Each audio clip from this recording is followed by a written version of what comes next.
انكم انتم تترجمون حسب اهوائكم. طيب دكتورة منال الطيبي بتوجه إليك بالشكر. الشيخ ياسر. طيب الدكتور أيمن نور واضح عايز يعمل مداخلة تانية. دكتور أيمن اوعى تزعل، انت عارف ما أحمله لك من تقدير يعني. ودكتور أيمن معايا؟ انا طبعا معاك يا وائل، وانا تعرف انا بحبك قد ايه، ولهذا انا طبعا حريص على توضيح الصوره ليك انت شخصيا ولمشاهدينك طبعا. في بس مسألتين ذكروا احب ان انا اوضحهم. اتفضل. المسألة الاولى، انا مندهش جدا جدا من كلام الدكتور ياسر ومن كلام الزميله منال في شأن موضوع سن الزواج. هو في دستور في الدنيا بيحدد سن الزواج؟ لا ما بيحددش، بس ممكن افتح ابوابا او اغلق ابوابا يا دكتور ايمن. انا بقول لك هذا الكلام ينظمه القانون، وانا شخصيا جزاك الله خير صح مع وجود نص يجرم الرق ويجرم التجار بالبشر. طب ما سيب طب ايه اللي خلاهم حريصين جدا لا شيل الغاء الرق؟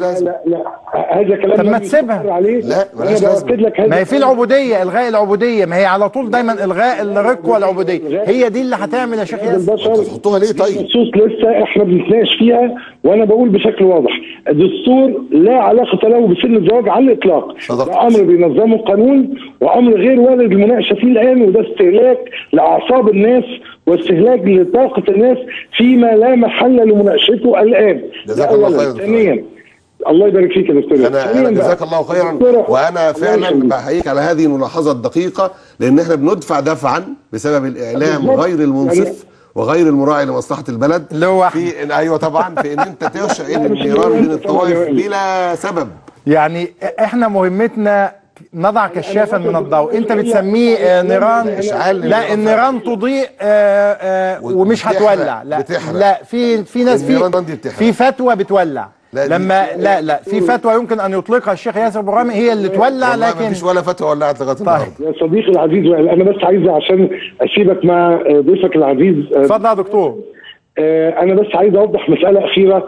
الزميله منال استدلت على القوى الليبراليه التي لا تقف الى جوار اعضائها بواقع الحقيقه لا علاقه لها بالحقيقه.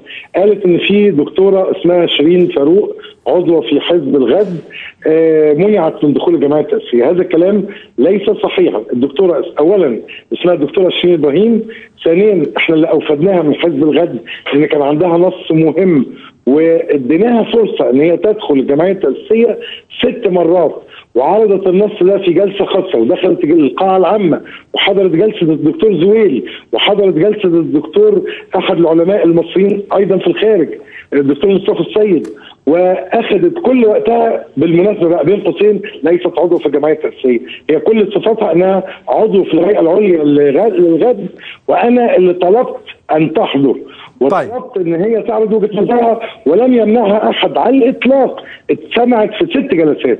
ده نقطه. النقطه الاخيره ارجوك يا استاذ وائل وارجو الشيخ ياسر، هذه الامور لا يجب ان ترد في الدستور، ولا يجب ان نناقش مثل هذه الامور زي موضوع سن الزواج. ده غير وارد على الاطلاق وكلام غير مقبول. وانا شخصيا بس لما اسمعه من الشيخ ياسر كده ما انا لازم اخاف يا دكتور ايمن. يعني ياسر بيتكلم عن وجهه نظر فقهيه، هو شايف ان في له رايه، وانا طبعا يعني دكتور ايمن انا مش عاوز استيقظ صباحا والناس تحملكم المسؤوليه لانك هتقول مين اللي كان موجود في الجمعيه التاسيسيه. في الدستور على ده موجود الدكتور ايمن نور. هذا 9 سنين ايه؟ ده كلام احنا سنه 2012.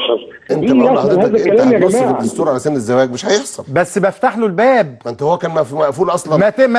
ما تسيب الغاء الرق مضايقاكوا في ايه؟ لا مش هنلغي، مش هنحط نص ليس. يبقى انت عاوز زواج القاصر. انا بقول لحضرتك ما هو لا تسيبها لا يبقى نيتك كذا. لا ما تدخلش في نيتي لان حضرتك ليس لك. ما انت بتقولها بوضوح، هي مش نيه. أنا ماشي. انت بتقولها بوضوح. انا ماشي، بس انا مش انا اللي بسن القوانين، وفي المجلس التشريعي هو اللي هيتعرض لذلك، المجلس البرلماني هو اللي هيتعرض لذلك. ما هو خلاص انا عملت له نص دستوري. هو ما كانش فيه نص طب ما تسيب الغاء الرق. ايه اللي مضايقكم فيها؟ انا لا اقبل هذا النص لان ده يعني ما انت سايب العبوديه والغاء العبوديه مش لا ما سيبناش الغاء العبوديه، النص ده ما اتحطش لغايه النهارده. لا انت شلت الرق لا